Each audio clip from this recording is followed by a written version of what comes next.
The Black Monk, Chapter 1.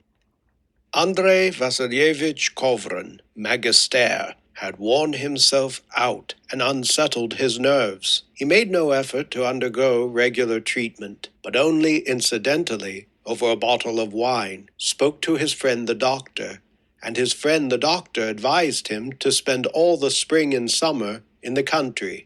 And in the nick of time came a long letter from Tanya Pesotsky asking him to come and stay with her father at Borisovka. He decided to go. But first, it was in April, he traveled to his own estate, to his native Kovrinka, and spent 3 weeks in solitude. And only when the fine weather came, drove across the country to his former guardian and second parent, Pesotsky, the celebrated Russian horticulturist.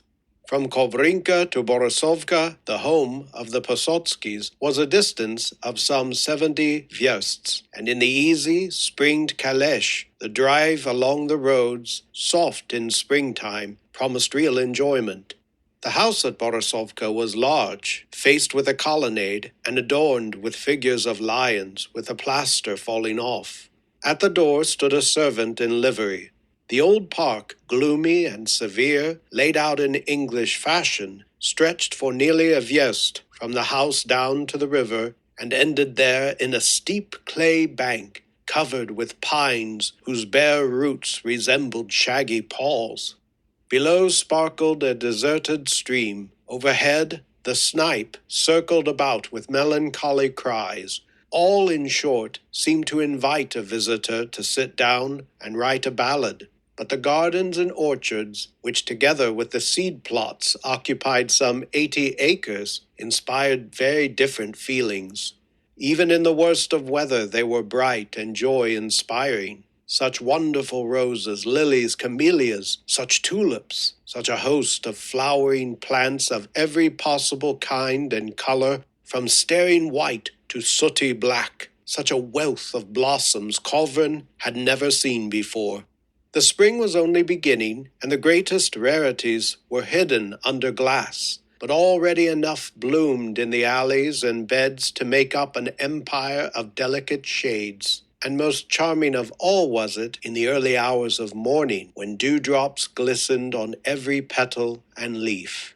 In childhood, the decorative part of the garden, called contemptuously by Pesotsky the rubbish, had produced on Kovrin a fabulous impression. What miracles of art, what studied monstrosities, what monkeries of nature, espaliers of fruit trees, a pear tree shaped like a pyramidal poplar, globular oaks and lindens, apple tree houses, arches, monograms, candelabra, even the date 1862 in plum trees to commemorate the year in which Pesotsky first engaged in the art of gardening. There were stately, symmetrical trees with trunks erect as those of palms, which after examination proved to be gooseberry or currant trees. But what most of all enlivened the garden and gave it its joyous tone was the constant movement of Pesotsky's gardeners. From early morning to late at night, by the trees, by the bushes, in the alleys, and on the beds, swarmed men as busy as ants, with barrows, spades, and watering pots.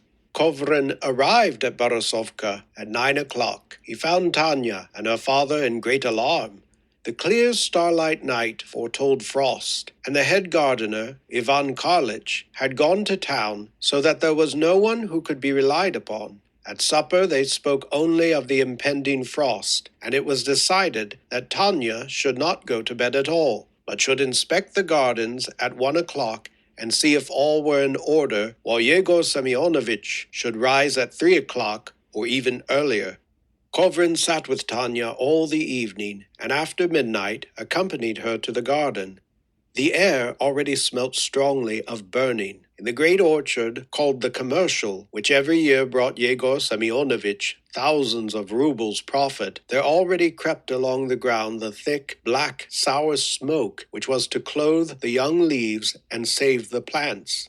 The trees were marshaled like chessmen in straight rows, like ranks of soldiers, and this pedantic regularity, together with the uniformity of height, made the garden seem monotonous and even tiresome. Kovrin and Tanya walked up and down the alleys and watched the fires of dung, straw, and litter, but seldom met the workmen who wandered in the smoke like shadows. Only the cherry and plum trees and a few apple trees were in blossom, but the whole garden was shrouded in smoke, and it was only when they reached the seed plots that Kovrin was able to breathe. I remember when I was a child sneezing from the smoke, he said, shrugging his shoulders, but to this day I cannot understand how smoke saves plants from the frost. Smoke is a good substitute when there are no clouds, answered Tanya. But what do you want the clouds for? In dull and cloudy weather we have no morning frosts. Is that so? Said Kovrin. He laughed and took Tanya by the hand. Her broad, very serious, chilled face, her thick black eyebrows, the stiff collar on her jacket which prevented her from moving her head freely, her dress tucked up out of the dew, and her whole figure, erect and slight, pleased him. Heavens, how she has grown, he said to himself. When I was here last time, 5 years ago, you were quite a child. You were thin, long-legged, and untidy, and wore a short dress, and I used to tease you. What a change in 5 years. Yes, 5 years, sighed Tanya. A lot of things have happened since then. Tell me, Andrei, honestly, she said, looking merrily into his face, do you feel that you have got out of touch with us? But why do I ask? You are a man, you live your own interesting life. Some estrangement is natural, but whether that is so or not, Androsha, I want you now to look on us as your own. We have a right to that. I do already, Tanya. Your word of honor? My word of honor. You were surprised that we had so many of your photographs, but surely you know how my father adores you, worships you. You are a scholar, and not an ordinary man. You have built up a brilliant career, and he is firmly convinced that you turned out a success because he educated you. I do not interfere with his delusion. Let him believe it. Already dawn, the sky paled, and the foliage in clouds of smoke began to show themselves more clearly. The nightingale sang, and from the fields came the cry of quails. It is time for bed, said Tanya. It is cold, too. She took Kovrin by the hand. Thanks, Androsha, for coming. We are cursed with most uninteresting acquaintances, and not many even of them. With us, it is always garden, garden, garden, and nothing else. Trunks, timbers, she laughed. Pippins, rennets, budding, pruning, grafting. All our life goes into the garden. We never even dream of anything but apples and pears. Of course, this is all very good and useful, but sometimes I cannot help wishing for change. I remember when you used to come and pay us visits, and when you came home for the holidays, how the whole house grew fresher and brighter, as if someone had taken the covers off the furniture. I was then a very little girl, but I understood. Tanya spoke for a time, and spoke with feeling. Then suddenly it came into Kovrin's head that during the summer he might become attached to this little, weak, talkative being, that he might get carried away, fall in love. In their position, what was more probable and natural? The thought pleased him, amused him, and as he bent down to the kind, troubled face, he hummed to himself Pushkin's couplet, Onegin I will not conceal that I love Tatyana madly. By the time they reached the house, Yegor Semyonovitch had risen. Kovrin felt no desire to sleep. He entered into conversation with the old man and returned with him to the garden. Yegor Semyonovitch was tall, broad-shouldered, and fat. He suffered from shortness of breath, yet walked so quickly that it was difficult to keep up with him. His expression was always troubled and hurried, and he seemed to be thinking that if he were a single second late, everything would be destroyed.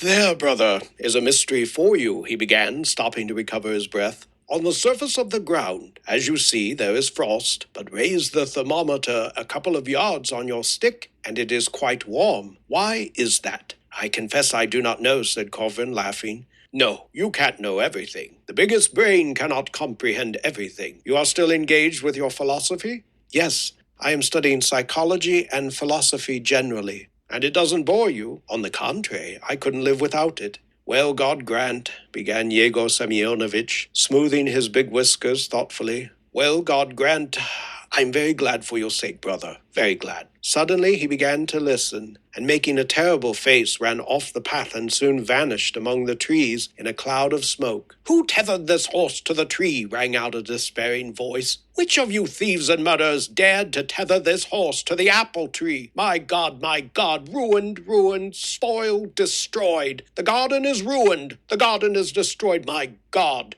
When he returned to Kovrin, his face bore an expression of injury and impotence. What on earth can you do with these accursed people? He asked in a whining voice, wringing his hands. Styepka brought a manure cart here last night and tethered the horse to an apple tree. Tied the reins, the idiot, so tight that the bark is rubbed off in 3 places. What can you do with men like this? I speak to him and he blinks his eyes and looks stupid. He ought to be hanged.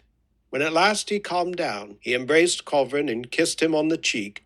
Well, God grant, he stammered. I am very, very glad that you have come. I cannot say how glad. Thanks. Then, with the same anxious face, and walking with the same quick step, he went round the whole garden, showing his former ward, the orangery, the hothouses, the sheds, and 2 beehives, which he described as the miracle of the century. As they walked about, the sun rose, lighting up the garden. It grew hot. When he thought of the long, bright day before him, Kovrin remembered that it was but the beginning of May, and that he had before him a whole summer of long, bright, and happy days. And suddenly through him pulsed the joyous, youthful feeling which he had felt when as a child he played in this same garden, and in turn he embraced the old man and kissed him tenderly. Touched by remembrances, the pair went into the house and drank tea out of the old china cups, with cream and rich biscuits, and these trifles again reminded Kovrin of his childhood and youth. The splendid present and the awakening memories of the past mingled, and a feeling of intense happiness filled his heart. He waited until Tanya awoke, and having drunk coffee with her, walked through the garden, and then went to his room and began to work. He read attentively, making notes, and only lifted his eyes from his books when he felt that he must look out of the window or at the fresh roses, still wet with dew, which stood in vases on his table. It seemed to hint that every little vein in his body trembled and pulsated with joy. Chapter 2.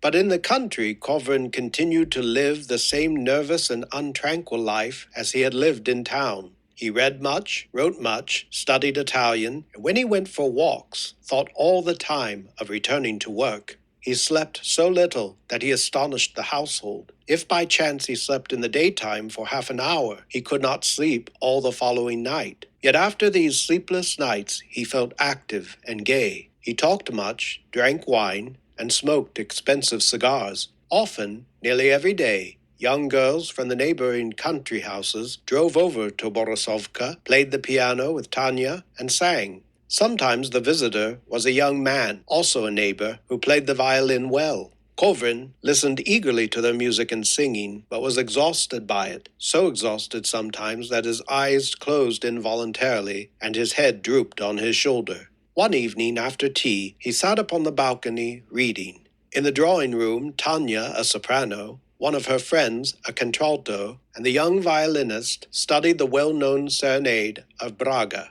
Kovrin listened to the words, but though they were Russian, could not understand their meaning. At last, laying down his book and listening attentively, he understood. A girl with a disordered imagination heard by night in a garden some mysterious sounds so beautiful and strange that she was forced to recognize their harmony and holiness, which to us mortals are incomprehensible, and therefore flew back to heaven. Kovrin's eyelids drooped. He rose, and in exhaustion walked up and down the drawing-room, and then up and down the hall. When the music ceased, he took Tanya by the hand and went out with her to the balcony. All day, since early morning, he began, my head has been taken up with a strange legend. I cannot remember whether I read it or where I heard it, but the legend is very remarkable and not very coherent. I may begin by saying that it is not very clear. 1,000 years ago, a monk, robed in black, wandered in the wilderness, somewhere in Syria or Arabia. Some miles away, the fisherman saw another black monk moving slowly over the surface of the lake. The second monk was a mirage. Now put out of your mind all the laws of optics, which legend, of course, does not recognize, and listen. From the first mirage was produced another mirage, from the second a third, so that the image of the black monk is eternally reflected from one stratum of the atmosphere to another. At one time it was seen in Africa, then in Spain, then in India, then in the far north. At last it issued from the limits of the Earth's atmosphere, but never came across conditions which would cause it to disappear. Maybe it is seen today in Mars, or in the constellation of the Southern Cross. Now the whole point, the very essence of the legend, lies in the prediction that exactly 1,000 years after the monk went into the wilderness, the mirage will again be cast into the atmosphere of the earth and show itself to the world of men. This term of 1,000 years, it appears, is now expiring. According to the legend, we must expect the black monk today or tomorrow. It is a strange story, said Tanya, whom the legend did not please. But the most astonishing thing, laughed Kovrin, is that I cannot remember how this legend came into my head. Did I read it? Did I hear it? Or can it be that I dreamed of the black monk? I cannot remember. But the legend interests me. All day long, I thought of nothing else. Releasing Tanya, who returned to her visitors, he went out of the house and walked lost in thought beside the flower beds. Already the sun was setting. The freshly watered flowers exhaled a damp, irritating smell. In the house the music had again begun, and from the distance the violin produced the effect of a human voice. Straining his memory in an attempt to recall where he had heard the legend, Kovrin walked slowly across the park, and then, not noticing where he went, to the river bank. By the path which ran down among the uncovered roots to the water's edge, Kovrin descended, frightening the snipe and disturbing 2 ducks. On the dark pine trees glowed the rays of the setting sun, but on the surface of the river darkness had already fallen. Kovrin crossed the stream. Before him now lay a broad field covered with young rye. Neither human dwelling nor human soul was visible in the distance, and it seemed that the path must lead to the unexplored, enigmatical region in the west where the sun had already set, where still, vast and majestic, flamed the afterglow. How open it is! How peaceful and free, thought Kovrin, walking along the path. It seems as if all the world is looking at me from a hiding place and waiting for me to comprehend it. A wave passed over the rye, and the light evening breeze blew softly on his uncovered head. Yet a minute more, and the breeze blew again, this time more strongly. The rye rustled, and from behind came the dull murmur of the pines. Kovrin stopped in amazement. On the horizon, like a cyclone or water spout, a great black pillar rose up from earth to heaven. Its outlines were undefined, but from the first it might be seen that it was not standing still, but moving with inconceivable speed towards Kovrin, and the nearer it came, the smaller and smaller it grew. Involuntarily, Kovrin rushed aside and made a path for it. A monk in black clothing, with gray hair and black eyebrows, crossing his hands upon his chest, was borne past. His bare feet were above the ground. Having swept some 20 yards past Kovrin, he looked at him, nodded his head, and smiled kindly, and at the same time slyly. His face was pale and thin. When he had passed by Kovrin, he again began to grow, flew across the river, struck inaudibly against the clay bank and pine trees, and passing through them, vanished like smoke. "You see," stammered Kovrin, "after all, the legend was true." Making no attempt to explain this strange phenomenon, satisfied with the fact that he had so closely and so plainly seen not only the black clothing, but even the face and eyes of the monk, agitated agreeably, he returned home. In the park and in the garden, visitors were walking quietly. In the house the music continued, so he alone had seen the black monk. He felt a strong desire to tell what he had seen to Tanya and Yegor Semyonovich, but feared that they would regard it as a hallucination and decided to keep his counsel. He laughed loudly, sang, danced a mazurka, and felt in the best of spirits, and the guests and Tanya noticed upon his face a peculiar expression of ecstasy and inspiration, and found him very interesting. Chapter 3. When supper was over and the visitors had gone, he went to his own room and lay on the sofa.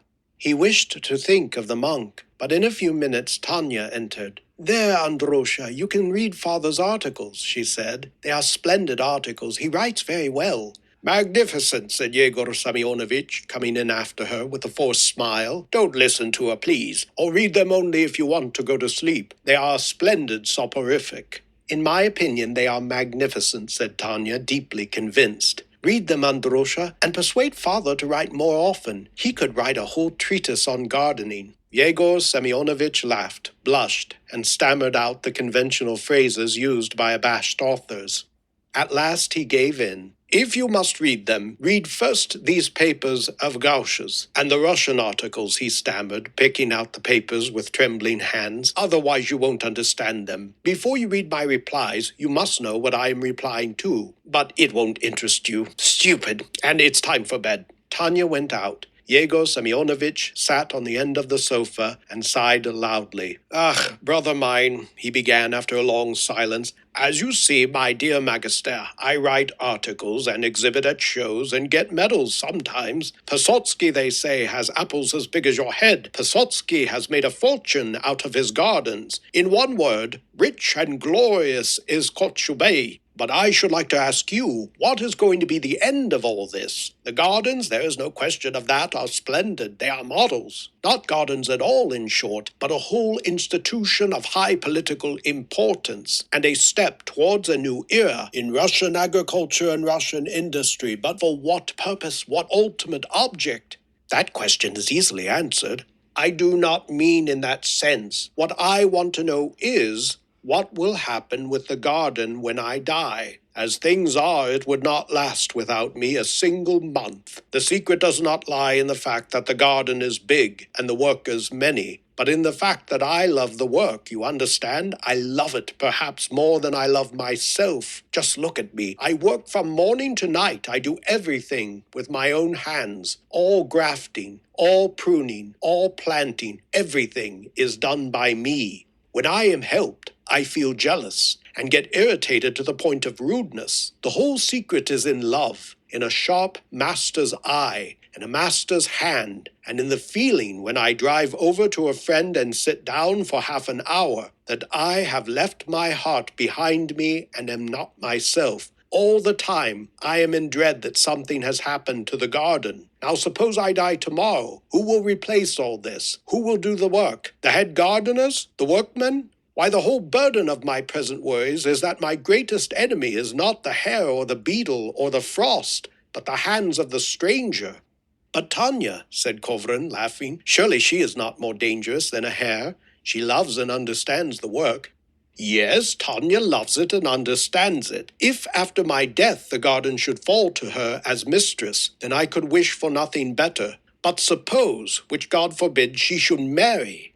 Yegor Semyonovich whispered and looked at Kovrin with frightened eyes. "That's the whole crux. She might marry. There would be children, and there would be no time to attend the garden. That is bad enough. But what I fear most of all is that she may marry some spendthrift, who is always in want of money, who will lease the garden to tradesmen, and the whole thing will go to the devil in the first year. In a business like this, a woman is a scourge of God."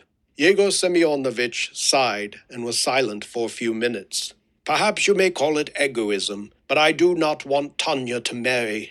I am afraid. You've seen that fop who comes along with a fiddle and makes a noise. I know Tanya would never marry him, yet I cannot bear the sight of him. In short, brother, I am a character, and I know it." Yegor Semyonovich rose and walked excitedly up and down the room. It was plain that he had something very serious to say, but could not bring himself to the point. I love you too sincerely not to talk to you frankly, he said, thrusting his hands into his pockets. In all delicate questions, I say what I think, and dislike mystification. I tell you plainly, therefore, that you are the only man whom I should not be afraid of Tanya marrying. You are a clever man, you have a heart, and you would not see my life's work ruined. And what is more, I love you as my own son, and am proud of you. So if you and Tanya were to end in a sort of romance, I should be very glad and very happy. I tell you this straight to your face, without shame, as becomes an honest man. Yegor Semyonovitch opened the door and was leaving the room, but stopped suddenly on the threshold. And if you and Tanya had a son, I could make a horticulturist out of him, he added, but that is an idle fancy. Good night. Left alone, Kovrin settled himself comfortably and took up his host's articles. The first was entitled Intermediate Culture. The second, a few words in reply to the remarks of Mr. Z about the treatment of the soil of a new garden. The third, more about grafting. The others were similar in scope, but all breathed restlessness and sickly irritation. Even a paper with the peaceful title of Russian Apple Trees exhaled irritability. Yegor Semyonovitch began with the words Audi alteram partem and ended it with sapienti sat. And between these learned quotations flowed a whole torrent of acid words directed against the learned ignorance of our patent horticulturists who observe nature from their academic chairs, and against Mr. Gauch, whose fame is founded on the admiration of the profane and dilettanti. And finally, Kovrin came across an uncalled for and quite insincere expression of regret that it is no longer legal to flog peasants who are caught stealing fruit and injuring trees.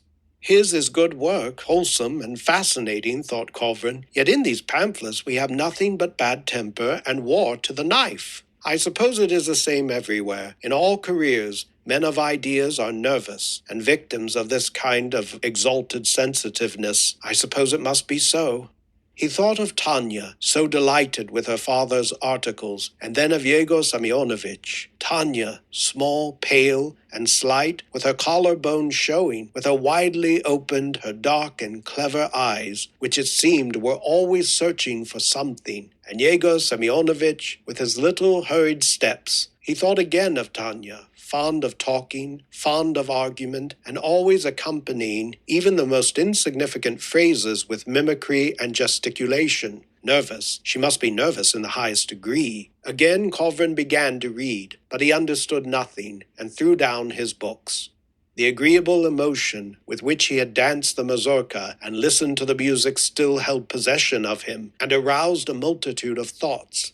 It flashed upon him that if this strange, unnatural monk had been seen by him alone, he must be ill to the point of suffering from hallucinations. The thought frightened him, but not for long. He sat on the sofa and held his head in his hands, curbing the inexplicable joy which filled his whole being, and then walked up and down the room for a minute and returned to his work. But the thoughts which he read in books no longer satisfied him. He longed for something vast, infinite, astonishing. Towards morning, he undressed and went unwillingly to bed. He felt that he had better rest. Then at last he heard Yegor Semyonovitch going to his work in the garden. He rang and ordered the servants to bring him some wine. He drank several glasses, his consciousness became dim, and he slept. Chapter 4.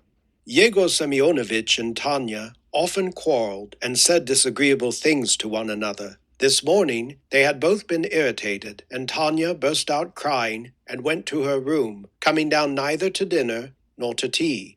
At first Yegor Semyonovitch marched about, solemn and dignified, as if wishing to give everyone to understand that for him justice and order were the supreme interests of life. But he was unable to keep this up for long. His spirits fell, and he wandered about the park and sighed. Ugh, my God! At dinner he ate nothing, and at last, tortured by his conscience, he knocked softly at the closed door and called timidly, Tanya, Tanya! Through the door came a weak voice, tearful but determined. "Leave me alone, I implore you." The misery of father and daughter reacted on the whole household, even on the laborers in the garden. Kovrin, as usual, was immersed in his own interesting work, but at last even he felt tired and uncomfortable. He determined to interfere and disperse the cloud before evening. He knocked at Tanya's door and was admitted. Come, what a shame," he began jokingly, and then looked with surprise at her tear-stained and afflicted face, covered with red spots. "Is it so serious, then? Well, but if you knew how he tortured me," she said, and a flood of tears gushed out of her big eyes. "He tormented me," she continued, wringing her hands. "I never said a word to him. I only said there was no need to keep unnecessary labors if we can get day workmen. You know, the men have done nothing for the whole week. I only said this, and he roared at me and said a lot of things, most offensive, deeply insulting, and all for nothing." "Never mind," said Kovrin, straightening her hair. "You have had your scoldings and your cryings, and that is surely enough. You can't keep up this forever. It is not right, all the more since you know he loves you infinitely." "He has ruined my whole life," sobbed Tanya. "I never hear anything but insults and affronts. He regards me as superfluous in his own house. Let him. He will have cause. I shall leave here tomorrow and study for a position as telegraphist. Let him." Come, stop crying, Tanya. It does you no good. You are both irritable and impulsive, and both in the wrong. Come, and I will make peace." Kovrin spoke gently and persuasively, but Tanya continued to cry, twitching her shoulders and wringing her hands as if she had been overtaken by a real misfortune. Kovrin felt all the sorrier, owing to the smallness of the cause of her sorrow. What a trifle it took to make this little creature unhappy for a whole day, or, as she had expressed it, for a whole life. And as he consoled Tanya, it occurred to him that except this girl and her father, there was not one in the world who loved him as a kinsman. And had it not been for them, he, left fatherless and motherless in early childhood, must have lived his whole life without feeling one sincere caress or tasting even that simple, unreasoning love which we feel only for those akin to us by blood. And he felt that his tired, strained nerves, like magnets, responded to the nerves of this crying, shuddering girl.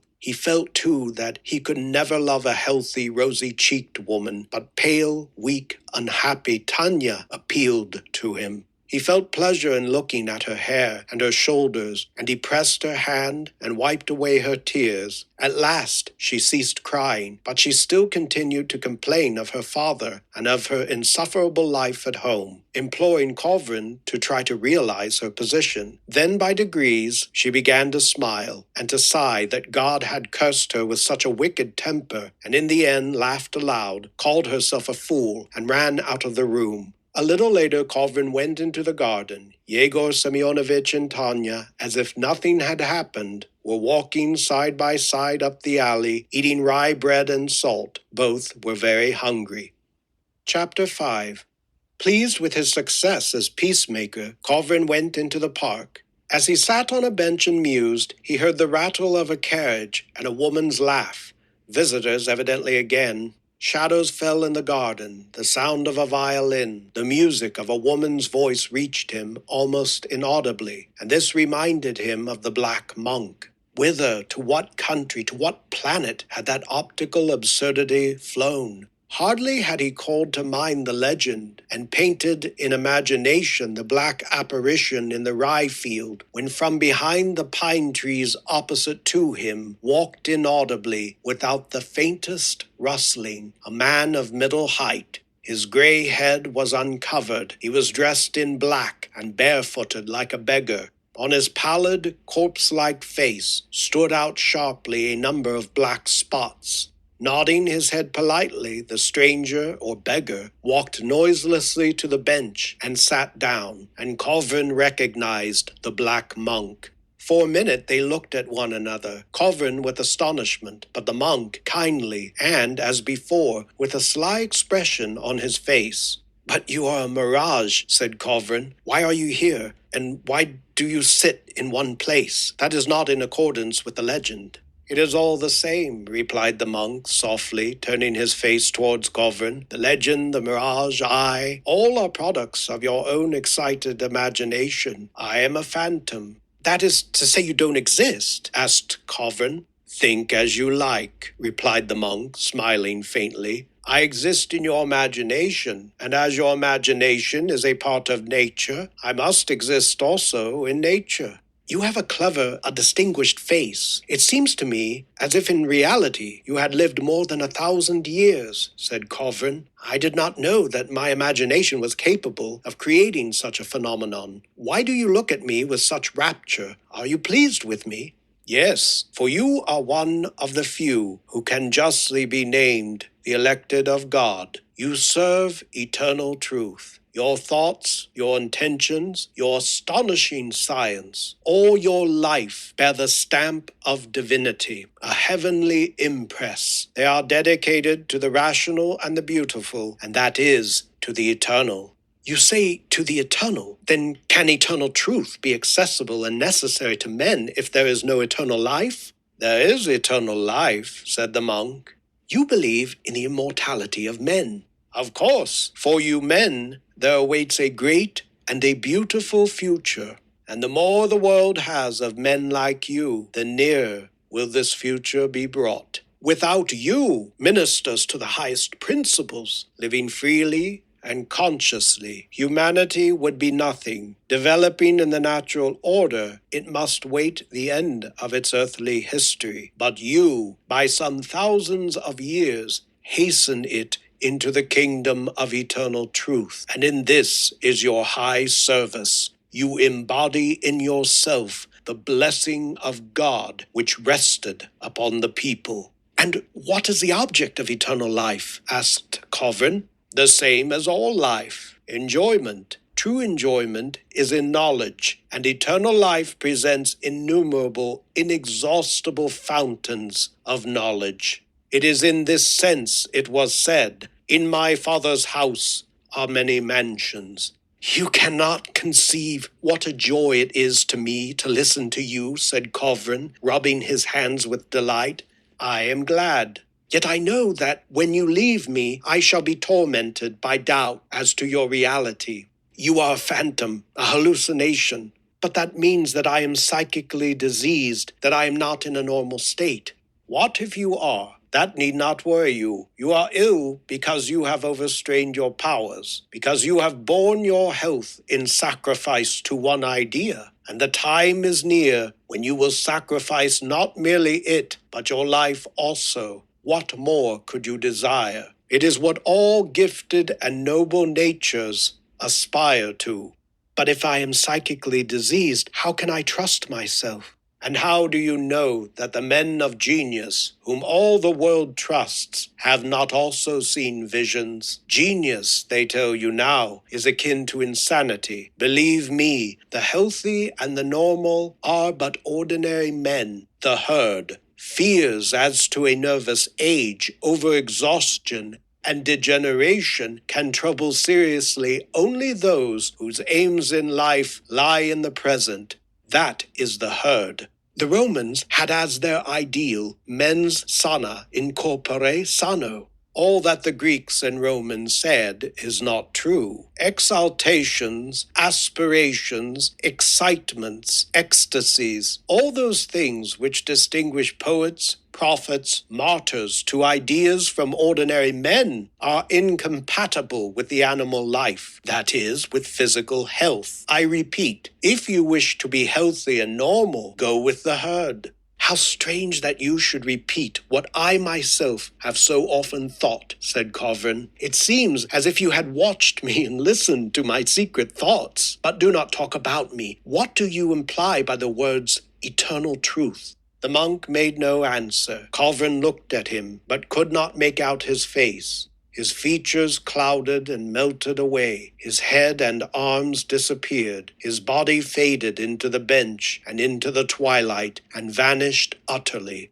The hallucination is gone, said Kovrin, laughing. It is a pity. He returned to the house lively and happy. What the black monk had said to him flattered not his self-love, but his soul, his whole being, to be the elected, to minister to eternal truth, to stand in the ranks of those who hasten by thousands of years the making mankind worthy of the kingdom of Christ, to deliver humanity from thousands of years of struggle, sin, and suffering, to give to one idea everything: youth, strength, health, to die for the general welfare. What an exalted, what a glorious ideal!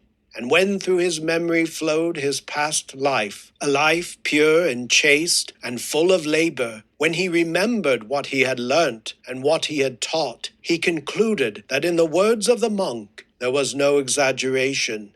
Through the park to meet him came Tanya. She was wearing a different dress from that in which he had last seen her. "You here?" she cried. "We were looking for you, but what has happened?" she asked in surprise, looking into his glowing, enraptured face and into his eyes, now full of tears. "How strange you are, Androsha!" "I am satisfied, Tanya," said Kovrin, laying his hand upon her shoulder. "I am more than satisfied. I am happy. Tanya, dear Tanya, you are inexpressibly dear to me. Tanya, I am so glad." He kissed both her hands warmly and continued, "I have just lived through the brightest, most wonderful, most unearthly moments. But I cannot tell you all, for you would call me mad or refuse to believe me. Let me speak of you.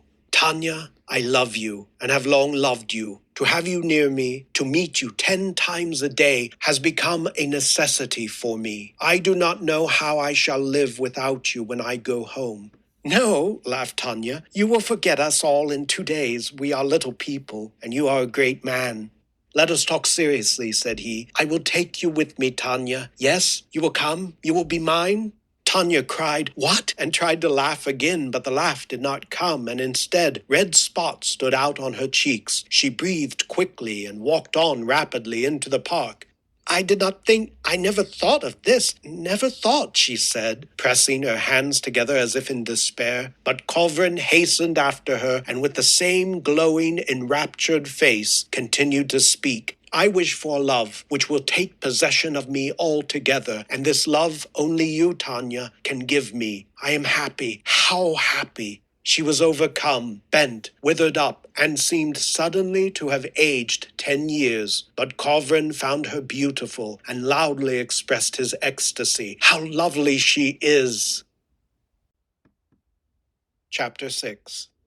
When he learned from Kovrin that not only had a romance resulted, but that a wedding was to follow, Yegor Semyonovitch walked from corner to corner and tried to conceal his agitation.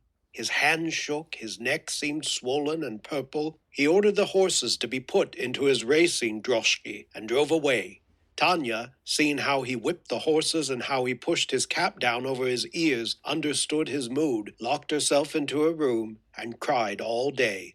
In the orangery, the peaches and plums were already ripe. The packing and dispatch to Moscow of such a delicate load required much attention, trouble, and bustle. Owing to the heat of the summer, every tree had to be watered. The process was costly in time and working power, and many caterpillars appeared, which the workmen, and even Yegor Semyonovitch and Tanya, crushed with their fingers to the great disgust of Kovrin. The autumn orders for fruit and trees had to be attended to, and a vast correspondence carried on. And at the very busiest time, when it seemed no one had a free moment, work began in the fields and deprived the garden of half its workers. Yegor Semyonovitch, very sunburnt, very irritated, and very worried, galloped about, now to the garden, now to the fields, and all the time shouted that they were tearing him to bits, and that he would put a bullet through his brain. On top of all came the bustle over Tanya's trousseau, to which the Pototskys attributed infinite significance. With the eternal snipping of scissors, rattle of sewing machines, smell of flat irons, and the caprices of the nervous and touchy dressmaker, the whole house seemed to spin round. And to make matters worse, visitors arrived every day, and these visitors had to be amused, fed, and lodged for the night. Yet work and worry passed unnoticed in a mist of joy. Tanya felt as if love and happiness had suddenly burst upon her, although ever since her 14th year she had been certain that Kovrin would marry nobody but herself. She was eternally in a state of astonishment, doubt, and disbelief in herself. At one moment she was seized by such great joy that she felt she must fly away to the clouds and pray to God. But a moment later she remembered that when August came, she would have to leave the home of her childhood and forsake her father, and she was frightened by the thought, God knows whence it came, that she was trivial, insignificant, and unworthy of a great man like Kovrin. When such thoughts came, she would run up to her room, lock herself in, and cry bitterly for hours. But when visitors were present, it broke in upon her that Kovrin was a singularly handsome man, that all the women loved him and envied her, and in these moments her heart was as full of rapture and pride as if she had conquered the whole world. When he dared to smile on any other woman, she trembled with jealousy, went to her room, and again, tears. These new feelings possessed her altogether. She helped her father mechanically, noticing neither pears nor caterpillars nor workmen, nor how swiftly time was passing by. Yegor Semyonovitch was in much the same state of mind. He still worked from morning to night, flew about the gardens, and lost his temper, but all the while he was wrapped in a magic reverie. In his sturdy body contended two men, one the real Yegor Semyonovitch, who when he listened to the gardener Ivan Karlovitch's report of some mistake or disorder, went mad with excitement and tore his hair, and the other, the unreal Yegor Semyonovitch, a half-intoxicated old man who broke off an important conversation in the middle of a word, seized the gardener by the shoulder, and stammered, "You may say what you like, but blood is thicker than water. His mother was an astonishing, a most noble, a most brilliant woman. It was a pleasure to see her good, pure, open angel face. She painted beautifully, wrote poetry, spoke 5 foreign languages, and sang. Poor thing, heaven rest her soul, she died of consumption." The unreal Yegor Semyonovitch sighed, and after a moment's silence continued. "When he was a boy, growing up to manhood in my house, he had just such an angel face, open and good. His looks, his movements, his words were as gentle and graceful as his mother's. And his intellect, it is not for nothing he has the degree of magister. But you just wait, Ivan Karlovitch. You'll see what he'll be in 10 years' time. Why, he'll be out of sight." But here the real Yegor Semyonovitch remembered himself, seized his head, and roared, "Devils, frost-bitten, ruined, destroyed! The garden is ruined! The garden is destroyed!"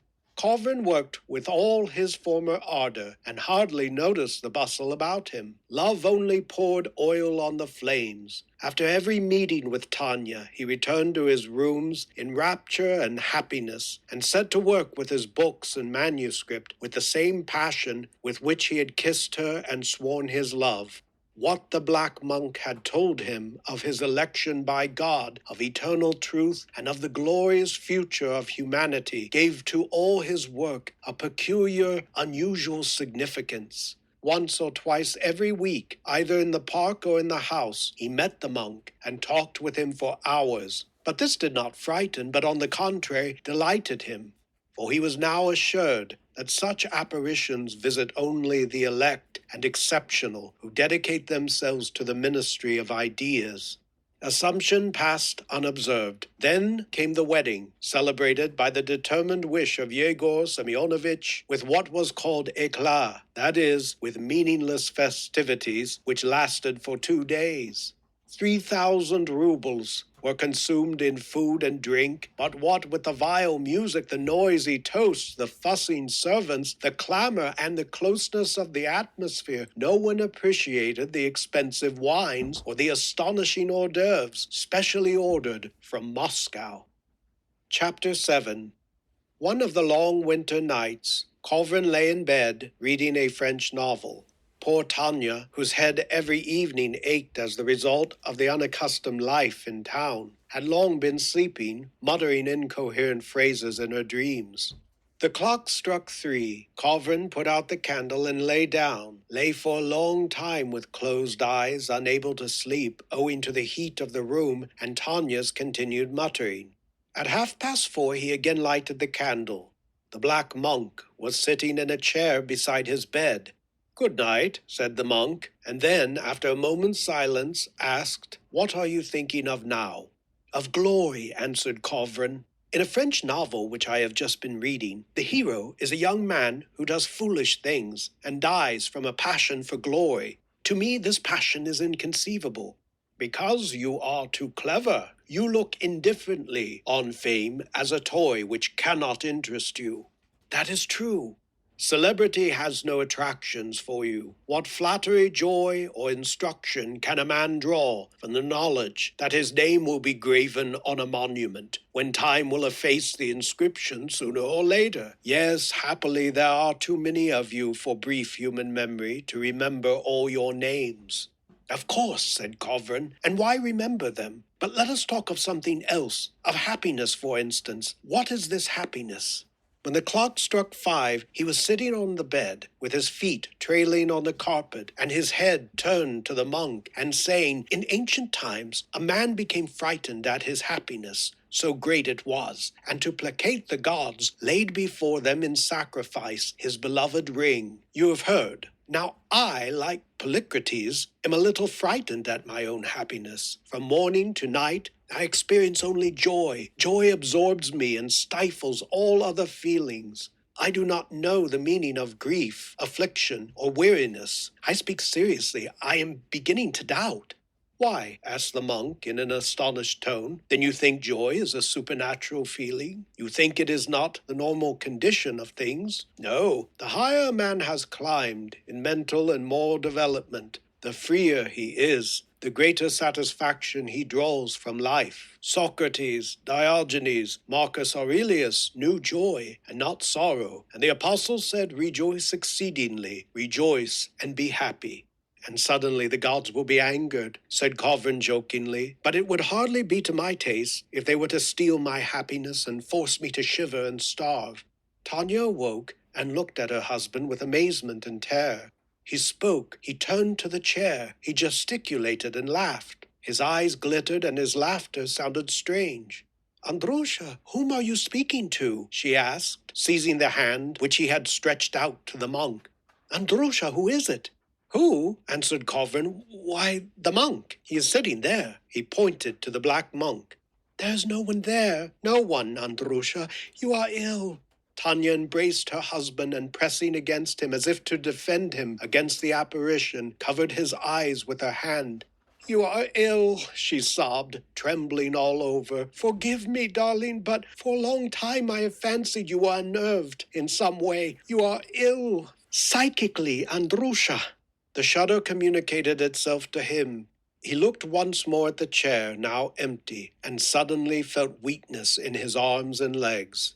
He began to dress. "It is nothing, Tanya, nothing," he stammered and still shuddered. "But I am a little unwell. It is time to recognize it." "I have noticed it for a long time, and Father noticed it," she said, trying to restrain her sobs. "You have been speaking so funnily to yourself and smiling so strangely, and you do not sleep. Oh, my God, save us," she cried in terror. "But do not be afraid, Andrusha, do not fear. For God's sake, do not be afraid." She also dressed. It was only as he looked at her that Kovrin understood the danger of his position and realized the meaning of the black monk and of their conversations. It became plain to him that he was mad. Both, themselves not knowing why, dressed and went into the hall. She first, he after her. There they found Yegor Semyonovitch in his dressing gown. He was staying with them and had been awakened by Tanya's sobs. "Do not be afraid, Andrusha," said Tanya, trembling as if in fever. "Do not be afraid. Father, this will pass off. It will pass off." Kovrin was so agitated that he could hardly speak, but he tried to treat the matter in a joke. He turned to his father-in-law and attempted to say, "Congratulate me. It seems I have gone out of my mind." But his lips only moved, and he smiled bitterly. At 9 o'clock, they put on his overcoat and a fur cloak, wrapped him up in a shawl, and drove him to the doctor's. He began a course of treatment. Chapter 8. Again Summer, By the doctor's orders, Kovrin returned to the country. He had recovered his health and no longer saw the black monk. It only remained for him to recruit his physical strength.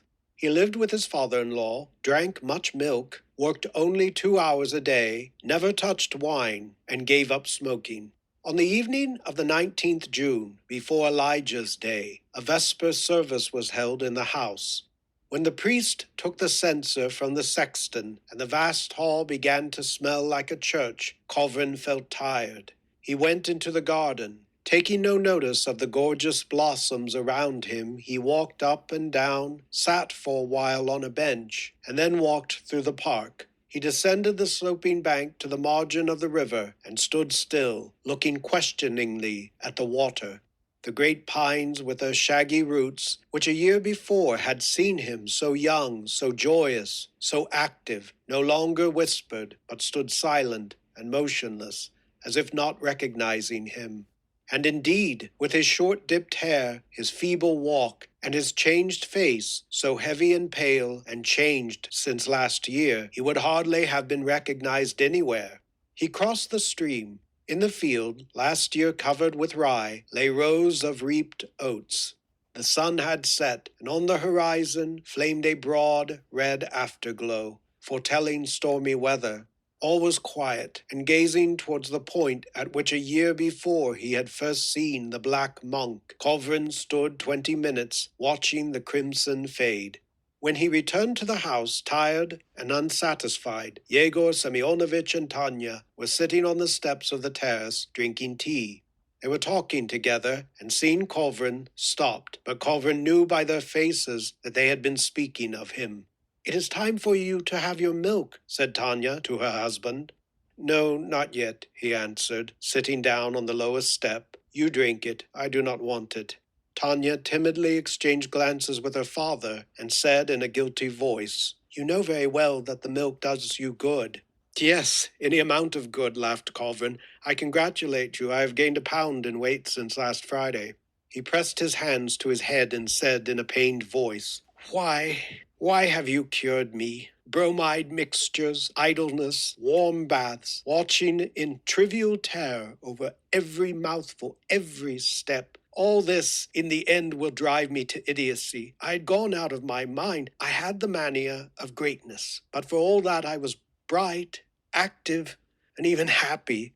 I was interesting and original. Now I have become rational and solid, just like the rest of the world. I am a mediocrity, and it is tiresome for me to live.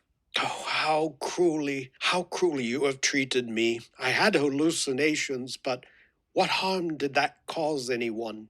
I ask you, what harm? God only knows what you mean, sighed Yegor Semyonovitch. It is stupid even to listen to you. Then you need not listen. The presence of others, especially of Yegor Semyonovitch, now irritated Kovrin. He answered his father-in-law dryly, coldly, even rudely, and could not look on him without contempt and hatred. And Yegor Semyonovitch felt confused and coughed guiltily, although he could not see how he was in the wrong. Unable to understand the cause of such a sudden reversal of their former hearty relations, Tanya leaned against her father and looked with alarm into his eyes. It was becoming plain to her that their relations every day grew worse and worse, that her father had aged greatly, and that her husband had become irritable, capricious, excitable, and uninteresting. She no longer laughed and sang. She ate nothing, and whole nights never slept, but lived under the weight of some impending terror, torturing herself so much that she lay insensible from dinner time till evening. When the service was being held, it had seemed to her that her father was crying, and now as she sat on the terrace she made an effort not to think of it. How happy were Buddha and Mohammed and Shakespeare that their kind-hearted kinsmen and doctors did not cure them of ecstasy and inspiration, said Kovrin. If Mohammed had taken potassium bromide for his nerves, worked only 2 hours a day, and drunk milk, that astonishing man would have left as little behind him as his dog. Doctors and kind-hearted relatives only do their best to make humanity stupid, and the time will come when mediocrity will be considered genius, and humanity will perish. If you only had some idea, concluded Kovrin peevishly, if you only had some idea how grateful I am. He felt strong irritation, and to prevent himself saying too much, rose and went into the house. It was a windless night, and into the window was borne the smell of tobacco plants and jalap.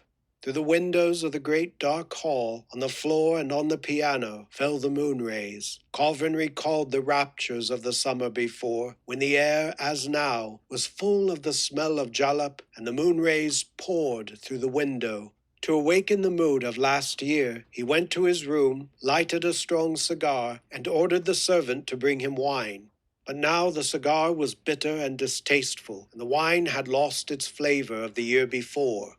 How much it means to get out of practice. From a single cigar and 2 sips of wine, his head went round, and he was obliged to take bromide of potassium.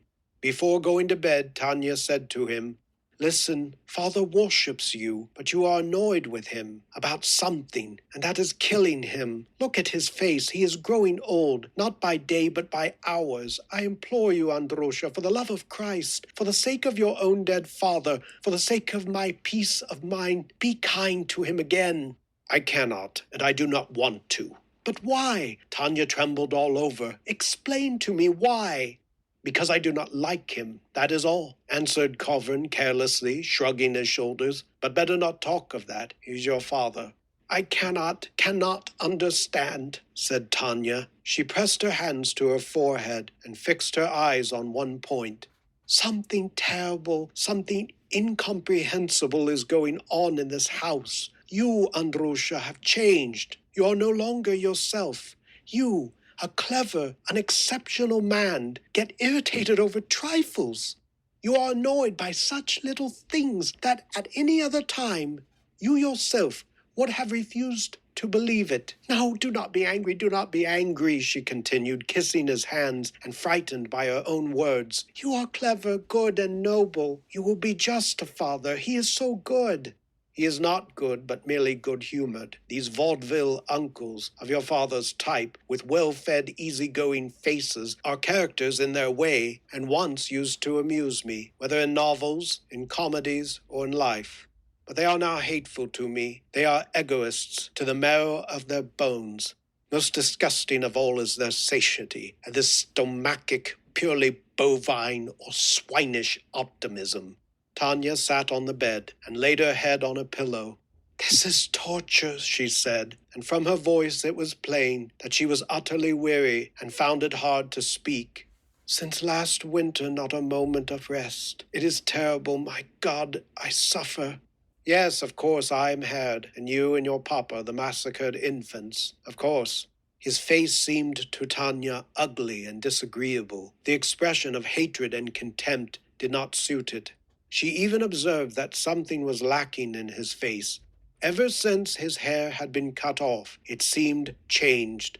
She felt an almost irresistible desire to say something insulting, but restrained herself in time, and overcome with terror, went out of the bedroom. Chapter 9. Kovrin received an independent chair. His inaugural address was fixed for the 2nd of December, and a notice to that effect was posted in the corridors of the university. But when the day came, a telegram was received by the university authorities that he could not fulfill the engagement owing to illness. Blood came from his throat. He spat it up, and twice in 1 month it flowed in streams. He felt terribly weak and fell into a somnolent condition. But this illness did not frighten him, for he knew that his dead mother had lived with the same complaint more than 10 years. His doctors, too, declared that there was no danger, and advised him merely not to work, to lead a regular life, and to talk less. In January, the lecture was postponed for the same reason, and in February, it was too late to begin the course. It was postponed till the following year. He no longer lived with Tanya, but with another woman, older than himself, who looked after him as if he were a child. His temper was calm and obedient. He submitted willingly, and when Varvara Nikolaevna, that was her name, made arrangements for taking him to the Crimea, he consented to go, although he felt that from the change no good would come. They reached Sevastopol late one evening and stopped there to rest, intending to drive to Yalta on the following day. Both were tired by the journey. Varvara Nikolaevna drank tea and went to bed, but Kovrin remained up. An hour before leaving home for the railway station, he had received a letter from Tanya, which he had not read, and the thought of this letter caused him unpleasant agitation. In the depths of his heart he knew that his marriage with Tanya had been a mistake. He was glad that he was finally parted from her, but the remembrance of this woman, who towards the last had seemed to turn into a walking, living mummy in which all had died except the great, clever eyes, awakened in him only pity and vexation against himself. The writing on the envelope reminded him that 2 years before he had been guilty of cruelty and injustice, and that he had avenged on people in no way guilty his spiritual vacuity, his solitude, his disenchantment with life. He remembered how he had once torn into fragments his dissertation and all the articles written by him since the time of his illness, and thrown them out of the window, how the fragments flew in the wind and rested on the trees and flowers. In every page he had seen strange and baseless pretensions, frivolous irritation, and a mania for greatness. And all this had produced upon him an impression that he had written a description of his own faults. Yet when the last copybook had been torn up and thrown out of the window, he felt bitterness and vexation, and went to his wife and spoke to her cruelly. Heavens, how he had ruined her life! He remembered how once, wishing to cause her pain, he had told her that her father had played in their romance an unusual role, and had even asked him to marry her, and Yegor Semyonovitch, happening to overhear him, had rushed into the room, so dumb with consternation that he could not utter a word, but only stamped his feet on one spot and bellowed strangely, as if his tongue had been cut out. And Tanya, looking at her father, cried out in a heart-rending voice and fell insensible on the floor. It was hideous. The memory of all this returned to him at the sight of the well-known handwriting. He went out onto the balcony. It was warm and calm, and a salt smell came to him from the sea. The moonlight and the lights around were imaged on the surface of the wonderful bay, a surface of a hue impossible to name. It was a tender and soft combination of dark blue and green. In parts the water resembled copperas, and in parts, instead of water, liquid moonlight filled the bay, and all these combined in a harmony of hues which exhaled tranquility and exaltation. In the lower story of the inn, underneath the balcony, the windows were evidently open, for women's voices and laughter could plainly be heard. There must be an entertainment. Kovrin made an effort over himself, unsealed the letter, and returning to his room began to read. My father has just died. For this I am indebted to you, for it was you who killed him. Our garden is being ruined. It is managed by strangers. What my poor father so dreaded is taking place. For this also I am indebted to you. I hate you with all my soul, and wish that you may perish soon. Oh, how I suffer! My heart burns with an intolerable pain. May you be accursed. I took you for an exceptional man, for a genius. I loved you, and you proved a madman. Kovrin could read no more. He tore up the letter and threw the pieces away. He was overtaken by restlessness, almost by terror. On the other side of the screen slept Varvara Nikolaevna. He could hear her breathing. From the story beneath came the women's voices and laughter. But he felt that in the whole hotel there was not one living soul except himself.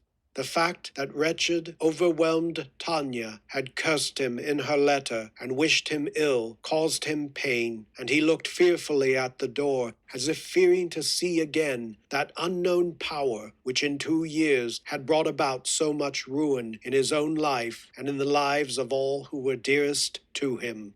By experience he knew that when the nerves give way, the best refuge lies in work. He used to sit at the table and concentrate his mind upon some definite thought. He took from his red portfolio a copybook containing the conspect of a small work of compilation which he intended to carry out during his stay in the Crimea if he became tired of inactivity. He sat at the table and worked on this conspect, and it seemed to him that he was regaining his former peaceful, resigned, impersonal mood. His conspect led him to speculation on the vanity of the world. He thought of the great price which life demands for the most trivial and ordinary benefits which it gives to men.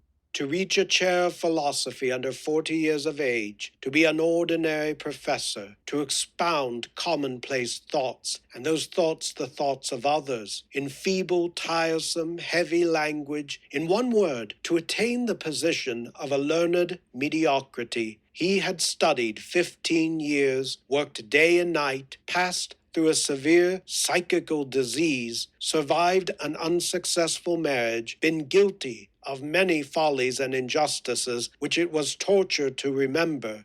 Kovrin now clearly realized that he was a mediocrity, and he was willingly reconciled to it, for he knew that every man must be satisfied with what he is. The conspect calmed him, but the torn letter lay upon the floor and hindered the concentration of his thoughts. He rose, picked up the fragments, and threw them out of the window. But a light wind blew from the sea, and the papers fluttered back onto the window sill. Again he was overtaken by restlessness akin to terror, and it seemed to him that in the whole hotel, except himself, there was not one living soul. He went to the balcony. The bay, as if alive, stared up at him from its multitude of light and dark blue eyes, its eyes of turquoise and fire, and beckoned him. It was warm and stifling. How delightful, he thought, to bathe. Suddenly, beneath the balcony, a violin was played, and two women's voices sang. All this was known to him. The song which they sang told of a young girl, diseased in imagination, who heard by night in a garden mysterious sounds, and found in them a harmony and a holiness incomprehensible to us mortals. Kovrin held his breath, his heart ceased to beat, and the magical ecstatic rapture, which he had long forgotten, trembled in his heart again. A high black pillar, like a cyclone or waterspout, appeared on the opposite coast. It swept with incredible swiftness across the bay towards the hotel. It became smaller and smaller, and Kovrin stepped aside to make room for it. The monk, with uncovered gray head, with black eyebrows, barefooted, folding his arms upon his chest, swept past him and stopped in the middle of the room. "Why did you not believe me?" he asked, in a tone of reproach, looking carelessly at Kovrin. "If you had believed me when I said you were a genius, these last 2 years would not have been passed so sadly and so barrenly." Kovrin again believed that he was the elected of God and a genius. He vividly remembered all his former conversation with the black monk and wished to reply, but the blood flowed from his throat onto his chest, and he, not knowing what to do, moved his hands about his chest till his cuffs were red with the blood. He wished to call Varvara Nikolaevna, who slept behind the screen, and making an effort to do so, cried, "Tanya!" He fell on the floor, and raising his hands again, cried, "Tanya!" He cried to Tanya, cried to the great garden with the miraculous flowers, cried to the park, to the pines with their shaggy roots, to the rye field, cried to his marvelous science, to his youth, his daring, his joy, cried to the life which had been so beautiful. He saw on the floor before him a great pool of blood, and from weakness could not utter a single word. But an inexpressible, infinite joy filled his whole being. Beneath the balcony the serenade was being played, and the black monk whispered to him that he was a genius, and died only because his feeble, mortal body had lost its balance, and could no longer serve as the covering of genius. When Varvara Nikolaevna awoke and came from behind her screen, Kovrin was dead. But but on his face was frozen an immovable smile of happiness.